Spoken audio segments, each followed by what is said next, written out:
ज्योती तालुक्यातील पिट्टीगुर्डा नंबर 2 येथून साधारणतः 2 ते 2.5 किलोमीटर अंतरावर मडावी कोलाम आदिवासी परिवाराचे अतिशय प्राचीन असे टोटेम म्हणजेच कुलप्रतीक सुईवेल्दार भुयारी सारजमाता देवस्थान आहे। अतिशय निसर्गरम्य परिसरात हे देवस्थान असून मूलभूत सुविधांपासून मात्र वंचित व दुर्लक्षित असल्याने फारसे मुख्य प्रवाहात आले नाही। या देवस्थानाची अतिशय प्राचीन आख्यायिका असून कोलाम आदिवासींचे श्रद्धास्थान म्हणून परिचित आहे। या ठिकाणची परिस्थिती जाणून घेण्यासाठी प्राचार्य डॉक्टर विठ्ठल आत्राम यांच्या मार्गदर्शनात नैसर्गिक पर्यावरण संवर्धन व मानवता विकास संस्थेचे राज्याध्यक्ष बादल बेले, मनोज तेलीवार, राजेंद्र कुडमेथे सोबत देवस्थान समितीचे अध्यक्ष जंगू भीमराव मडावी, उपाध्यक्ष झाडू देवराव मडावी, सचिव भीमराव मुत्ता मडावी, रामू पगू मडावी, माणकू भीमू मडावी, मुत्था लेतू मडावी, जयतू मडावी, झाडू कोडापे आदीसह महाराष्ट्र, तेलंगणा, आंध्र प्रदेश येथील आदिवासी बांधव उपस्थित होते। सारजमातेला पेरणीपूर्वी बियाणे दाखवून मगच शेतात पेरणी केली जाते। कुटुंबातील शुभप्रसंगी सारजमातेची पूजा करूनच कोणतेही कार्य केले जाते। तर वर्षातून 2दा येथे मोठ्या प्रमाणात आदिवासी बांधव एकत्रित येत यात्रा भरवली जाते। भुयारात असलेले सारस देवीच्या रूपात येथील भक्तांना आशीर्वाद देतात अशी आख्यायिका आहे। परंतु अतिशय खडदड कठीण शेतातून व डोंगरावरून खाली येणाऱ्या रस्त्याने पाणी, चांगला रस्ता, वीज पुरवठा नसल्याने नागरिकांना अनेक समस्यांना सामोरे जावे लागत आहे। डोंगरावरून खाली उतरल्यावर भुयारी सारजमाता देवस्थानपर्यंत जाण्यासाठी मोठमोठ्या दगडातून वाट काढत जावे लागत होते। येथे प्राचार्य डॉक्टर विठ्ठल आत्राम व त्यांच्या सहकारी यांच्या सहकार्याने लोखंडी पायऱ्या तयार करून खाली उतरण्याची थोडीशी वाट मोकळी केली आहे।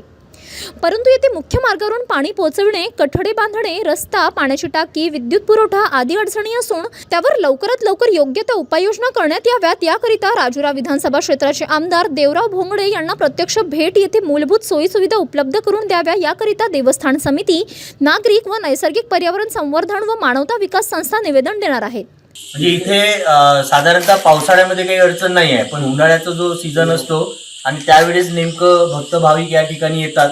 तर एक नंदप्पा नावाचं गाव आहे, जवळपास 5-5.5 किलोमीटर तिथून पाणी आणावं लागते, 5-6 किलोमीटर अंतरावरून। नाहीतर मग पिट्टीगुडा आहे, तर पिट्टीगुड्यावरून जवळपास 2.5-3 किलोमीटरचा तो तेवढा रस्ता क्रॉस करून पाणी इथे आणावं लागते। म्हणून जर माननीय आमदार महोदय, खासदार महोदया किंवा पालकमंत्री साहेब किंवा शासन प्रशासनाने जर दखल घेतली आणि या सुईवेलार या धार्मिक आणि अतिशय निसर्गरम्य ठिकाणी जर आपण पाण्याची सुविधा उपलब्ध करून दिली तर फार आपले आभार हे सगळे भक्त भाविक आणि नागरिक सुद्धा मानतील। बरं, इथं येण्याचा काय रस्ता वगैरे कसा आहे? म्हणजे आपल्याला पाटणपर्यंत, पाटण नंतर मग पिट्टीगुडा आणि पिट्टीगुड्याच्या पुढे जवळपास 2.5-3 किलोमीटरचा पायी प्रवास करत या धार्मिक स्थळापर्यंत आपल्याला यावं लागते, या गुफेपर्यंत। आणि हा प्रवास करताना अतिशय खडदळ असा आणि डोंगर माथ्यातून प्रवास करत आपल्याला खाली यावं लागते। इथे गावकरी सांगत होते की जेव्हा आत्राम सर, कुळमेते सर आणि त्यांची सगळी टीम इथे आली तर त्यांनी हे सगळं बघितल्यानंतर श्रमदानातून लोकांनी मदत केली आणि थोडासा डोंगर माथ्यावरती थोडं पाय ठेवण्यालायक जागा त्यांनी थोडी तयार केलेली आहे।